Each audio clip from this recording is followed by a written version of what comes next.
Good afternoon, viewers. Welcome to yet another fun-filled and exciting episode of your favorite show, that is, of course, Generation C. I'm Hancho Kapofi.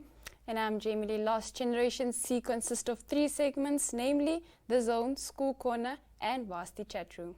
Generation C is the show that recaps on The Zone, giving you a reason why it is the best read on a Tuesday. It is published in the Algemeine Zeitung, the Republican, as well as the Namibian Sun. So be sure to grab yourself a copy. Well, I hope you like classical music because today is World Piano Day.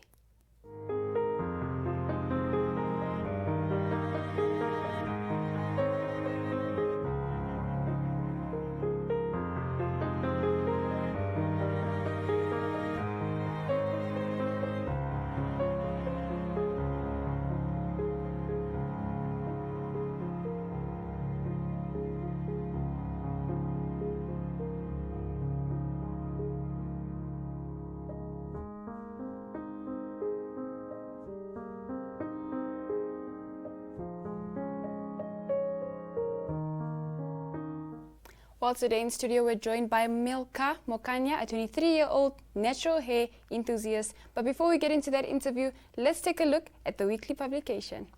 Well, on page 1, we have a profile on Marano Naseb, who is a 12-year-old sprinter. He has sprinted in 100 meters, 200 meters, as well as 400 meters, and he actually just started taking it seriously from the age of 12, which was in 2019. Let's take a look. Wow, that's quite interesting. On page 2, we take a look at an article by Junior Kapofi on the enthuasiast branch that recently held its annual branch conference where they elected the new executive committee. Let's have a look at what they had to say. Greetings and salutations from the rank and file of the enthuasiast branch. I'm William Mini and I'm the newly elected chairperson. On the 17th of March, the annual branch conference took place. Now, according to the NANSA Constitution, the annual branch conference must take place every year. Now, this particular conference is a very important one because at this event, the annual branch conference discusses and adopts programs of action pertaining to the branch and also elects the new branch executive committee, which was us. And the Commerce Regional Executive Committee, together with the ordinary members of the branch, elected new leadership that day. The new leadership convened a meeting after the annual branch conference and discussed pertinent student issues and ways to tackle those issues on the NUST campus grounds. Now, I do believe that I can say that the country must keep an eye out for the NUST branch because many projects and campaigns are underway. The NUST branch leadership's agenda remains clear. The sovereigns, the students must remain central. Therefore, we will continue tackling student issues and continue creating a safe space on the NUST campus grounds for the students, the sovereigns. Thank you. Well, also on page 2, we of course have our photo of the week, which is a photo from the Indongo Toyota Desert Sports Festival of Windhoek High School versus Moria Private High School in their final match. In Wavelsbaai, that is, of course.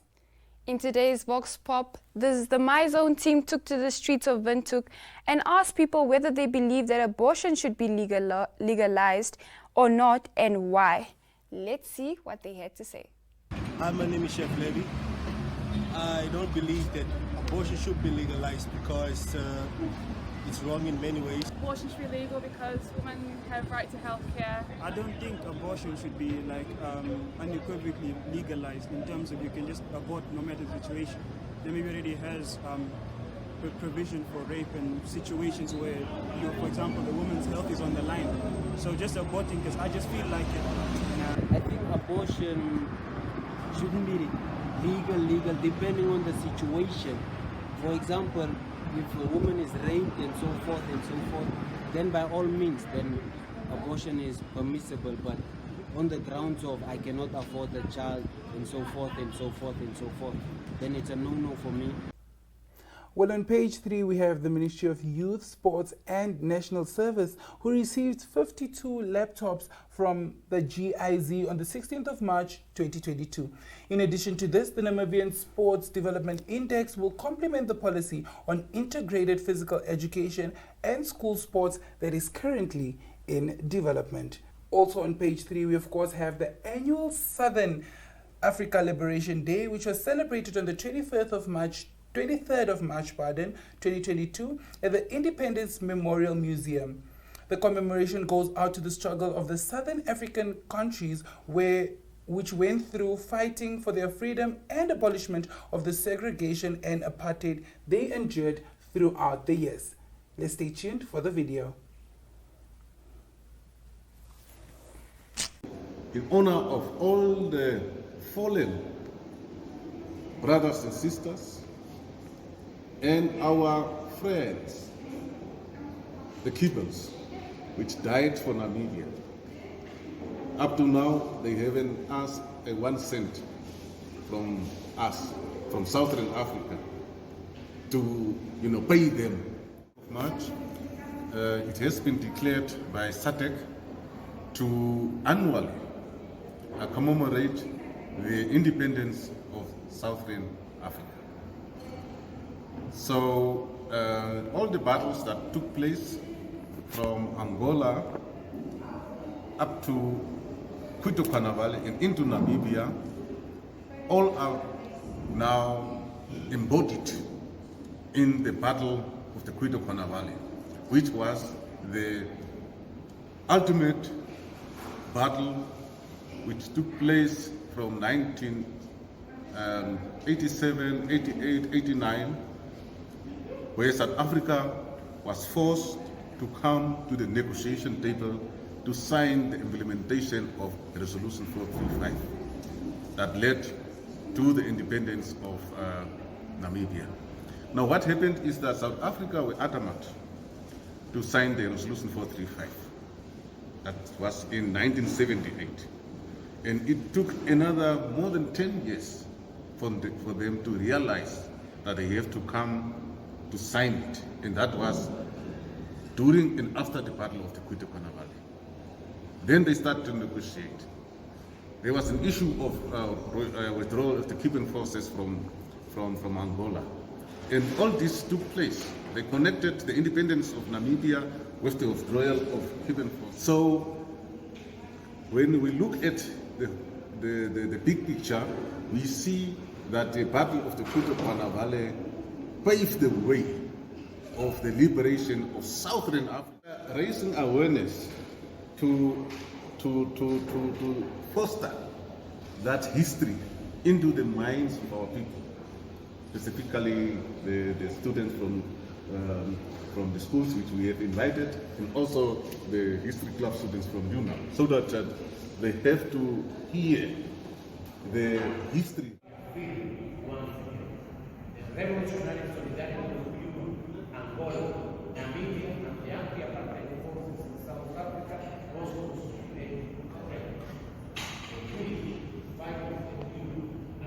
For our last article on page 3, we take a look at the launch of the COVID-19 vaccination campaign, which was launched on the 21st of March with a march from Black Chain Shopping Complex to the UN Plaza in Karatura. The main aim of the launch of this campaign is to eliminate COVID-19 through the vaccination of children from the ages of 12 to 17 years. Let's have a look at how it went.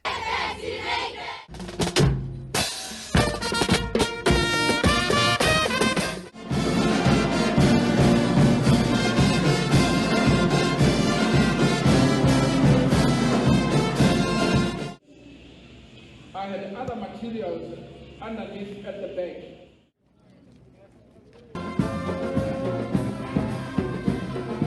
And then on page 4, we take a look at a feature by yours truly, Jamie Lee Loss, on how to put an end to bullying in Namibian schools. On page 5, we have, of course, our school focus. For this week's school focus, we're looking at Christian private school in Henties Bay. Also on page 5, we of course have an article on homeschooling with a twist. Well, on page 6, we of course have an article from the Desert Sports Festival that took place of course last week, and this festival brought together sport-minded people. We also have an article by Precious Nitonapo on the youth engaging in motorsports. On page 7, we have a look at an article on the dusty town of Dodabus that was recently shaken up by an enormous donation of roughly 4 tons of hygiene and sanitary products, as well as non-perishable foods by SBS Trucking, which transported the goods from Wuto Trading in Windhoek to Dodabus. And the donation was facilitated by Charity and the Rob Youth Foundation. Let's stay tuned for the video. Good afternoon, ladies and gentlemen. Good afternoon, kids. Okay. My name is, as already said, my name is Rosvita Ari. I'm the founder of Hope Orphanage Home and Support Group Dodabus. This project has been funded in 2009 by myself and my sister that is also not here. We are registered with Ministry of Health and with other stakeholders as well. Dodabus almost constitutes mostly of approximately 1,800 inhabitants, which most of them are women and children. These kids are coming from disadvantaged communities, so basically this is where we host them. It's like we keep them here, we feed them, we bath them, we do their laundry, and then we help them with homework as well. My mom is a retired grade 1 teacher, and I should also really appreciate her using this opportunity to appreciate my mom that assists us with the school-going kids, with their homework and so forth. Also on page 7, we of course have our star teacher of the week. That is of course John King Haidula, who is a teacher at Emma Wagenhout Primary School. What an informative zone edition that was. I definitely agree, Ansho. Yes. But now, guys, we're going to head on over to School Corner.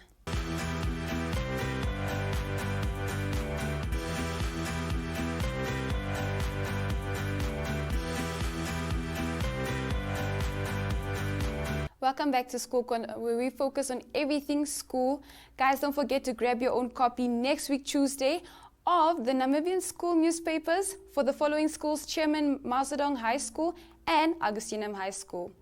For this week's School of Focus, we took a look at the Christian private school in Henties Bay. Please do stay tuned for the video.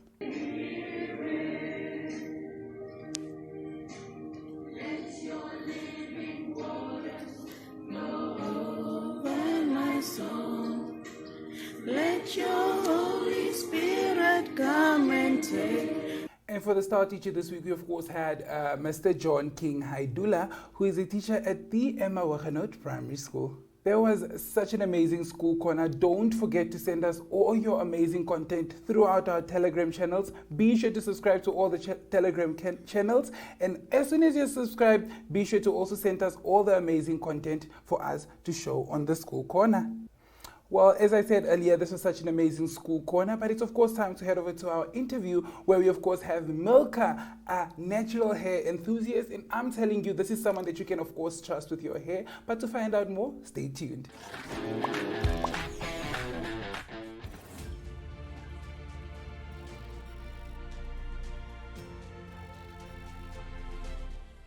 Hi guys, and welcome back. Today in studio, I know that you guys have been waiting for Milcah. Well, we're joined by Milcah Mokanja. She's a 23-year-old and she's originally from Ohangwena region. Well, I'll let Milcah tell us more about herself. But before we do that, how are you, Milcah? I'm good. How are you? I'm tired, but I'm okay. So can you tell us a bit about yourself? Okay, so I'm Milcah and I'm 23 years old. So basically, I am an industrial psychology student. I graduated last year. And right now, what I do in my part-time, I am a TAL facilitator, which is more like a trained tutor, and I'm also more engaged full on hair products and facial products. And right now, I recently joined a very interesting company, and I'm so excited. Okay, sounds quite interesting. Yes. I hope that when I'm done studying, my career is as busy as yours, because wow, it sounds so interesting. Well, why did you decide to study industrial psychology? I always had an interest on how people behave, why they think the way that they think, why do they behave the way that they behave. So it started off as an interest, but once I was actually studying it, that's when I was learning the content, that's where I mostly started to think about where do I want to major in. So based on an experience, one of my holiday jobs, Yeah, that's what inspired me also to major in industrial psychology. Okay. So that's how I'm an industrial psychology graduate. So you were doing industrial psychology, and where exactly did modeling come in? I actually started modeling in high school. I started off pageantry, of course. So I would do modeling in school. I would win titles here and there. And then finally, when I came to university, that's when I also decided to go in fashion modeling. And that's how I juggle both of them. So I've been doing it ever since. But how would you say the modeling world is like, in your own opinion? Or the pageant and the modeling world? For me, I haven't really had a bad experience. I don't really like conforming to where everyone is going. So I like being in my space. I'm deciding on things that keep me at a nicer pace. So I think that's how I've been able to go through everything. Okay. And I also wanted to find out about TAL. Like, what inspired you to be part of that great initiative, or how did you get into it? Like, yeah. So actually, since I did industrial psychology, I actually never thought I would do anything education related. And this program is very much like so. So I'm kind of like a teacher in a way. So what inspires me, like I saw the advert like everyone else, and I applied. So we had a 1-week training. And that 1-week training is where I actually came to know about what we are supposed to do, how we can teach the kids, the different methods that we can teach the kids, things that I didn't even know when I was maybe like in primary, like how can I juggle math and everything. So basically when I went through the training and I actually became the facilitator itself, and I started, being with the kids and everything, I started loving it, and then I became a mentor. Then I'm also mentoring other facilitators. So it's been great, and kids love me and I love them. So I'm so happy to hear that. Yeah. Well, what are your last words, or what can you say to everyone who thinks that, like, basically modeling, having your TAL experience and still being a student, what do you have to say to those people out there? Because it sounds like a lot, but also sounds super fun. Yes. I mean, you can do practically everything that you have if you divide your time. Like most of the things that I'm doing are part-time on top of my main job that I'm doing. So just manage your time, like do it if you really love it. Because if you're just doing it for the sake of doing it, you might actually feel the pressure on you, and you might not even, get to your deadlines, and that might be a constraint on whatever organization that you are working for. So manage your time, love what you do, and make sure that at the end of the day, rest. Because I know how it feels, and my body just feels like it wants to shut down because I have studies, I have TAL, I have everything like that. Yeah. But guys, can we just appreciate Milcah's hair? As I mentioned before, she is a natural hair enthusiast. So can you also tell us why exactly decided to venture into that? The styling of natural hair. Okay, at a very young age, I didn't know how to maintain my hair at all. This is in a sense that I used to relax my hair, and that is not an offense to anyone that does it, but my go-to was just relaxing my hair, and then it will break, and then I'll plait it. So I really had a bad experience in my last grade, in grade 12. I relaxed my hair, and then it just started falling off. I didn't have, like, my hair would literally start from here. And so I started to cut it off. So I did my first big job, and then after that, I was completely natural, and I never went back to being relaxed until now.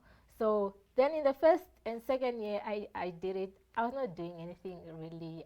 I just wash, and being that afro itself, the shrinkage, and then I would just get plaited.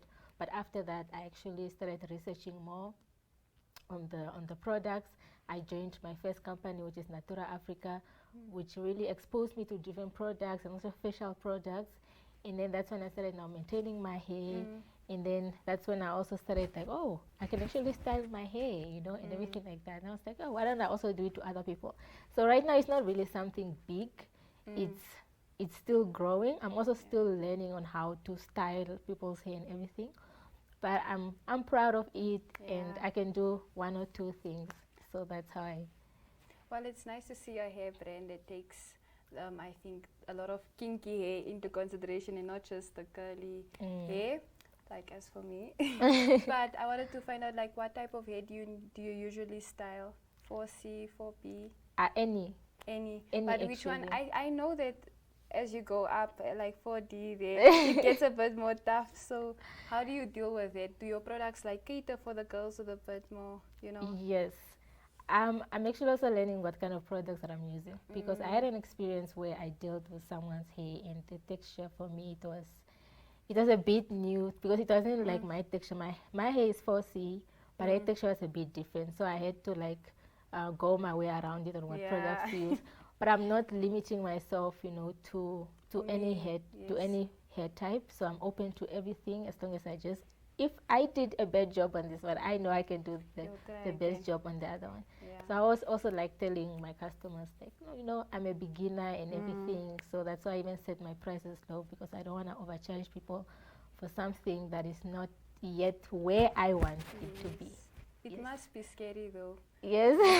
I know that, for example, putting prices on stuff, like it's a scary experience, because it's like, now if you put a price on it, you must deliver. It is scary, and sometimes you're like, is the person going to like want your price, or they're going to say it's overpriced? Or if you do the hair, what will they say? Yes. Will they like okay, but it was really nice having you in studio today.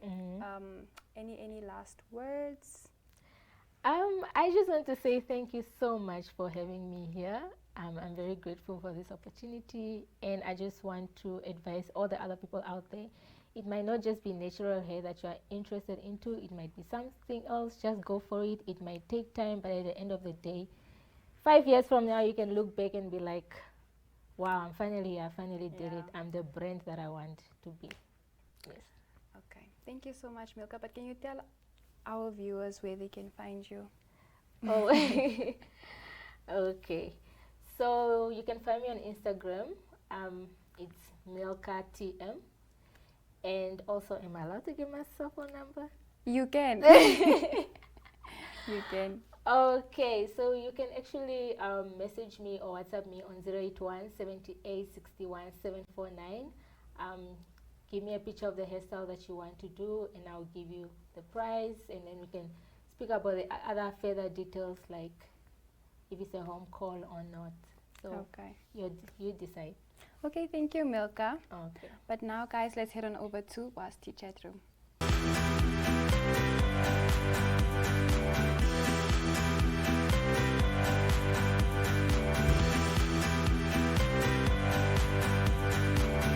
With all that's happening in the schools in Namibia, let's take a look at what's happening around the world and in Namibia with the universities.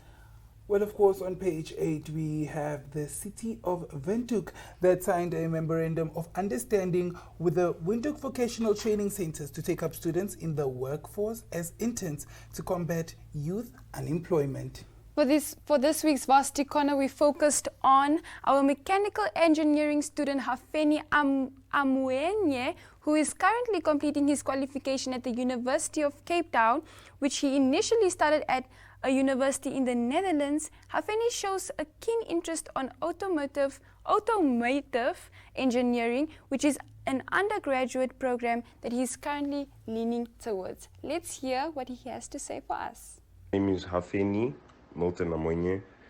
I am 23 years old and I'm from Windhoek, Namibia. I'm currently studying mechanical engineering at the University of Cape Town. This course is a 4-year course. And what made you choose a specific one? I am very keen on automotive engineering, and I thought it was the best undergraduate program to sort of lead me to that. So that was why I made my choice. Is your course? Not at all. It is a tad bit more. I did not expect it to be so specific and in depth. It has got a lot of intricacies that I didn't expect as well. So yeah. Applying, because I had been at a previous university already, one in the Netherlands, I did not apply solely with my grade 12 results. I also applied with my first year's transcript. So I applied relatively late. Therefore, then I was stunted in that sense. But how was the process of applying to university? It was pretty simple, pretty straightforward. I mean, I got the application, submitted it online, I think, and I had confirmation within 2-3 months, I think, something like that. How did you first find out about the university? Well, University of Cape Town is a very popular university, being the best university, if not the best, second best university in Africa. So it had always been in conversations around my circles, especially because I did so well. I think a lot of people wanted me to go to University of Cape Town. What are some challenges you face? So being in a foreign country, it's always just a stark reminder that you are a foreigner. I think the big challenges aren't more so specific to me. I think it's just how people generally would treat you, how they would look at you. I think they make it clear that you are not from here. Also, then just visa processes are a big schlep here. What's another one? New banks, you just need a lot more documentation. You just need a lot more proof that you are a person that can either afford, or you are a person that is honest, that is true. So it's all this, like, you need this paper, you need that paper, you need this paper, you need that paper, and that can also just be a schlep. And then also you become a big target. So once a lot of the criminals find out that you are a foreigner, you just become a big target. It's like you have a big dot on your forehead, attracting either theft or something worse. What advice would you give students who are aspiring to study the same course as you? The advice that I would give anybody that wants to go into mechanical engineering is make sure that it is what you want to do. So be sure that even after the 4 years, you want to be an engineer, you want to be a mechanical engineer. Secondly is forget that you have free time. I think engineering is one of those courses that once you decide to do it, your free time becomes engineering's time. You constantly have to sit and work with your coursework and your course materials so that you, at the end of the day, you understand and you can aptly apply the knowledge. Well, unfortunately, all good things do come to an end. So from us here from Generation C, it's bye-bye. Bye. Ek poma no haste too.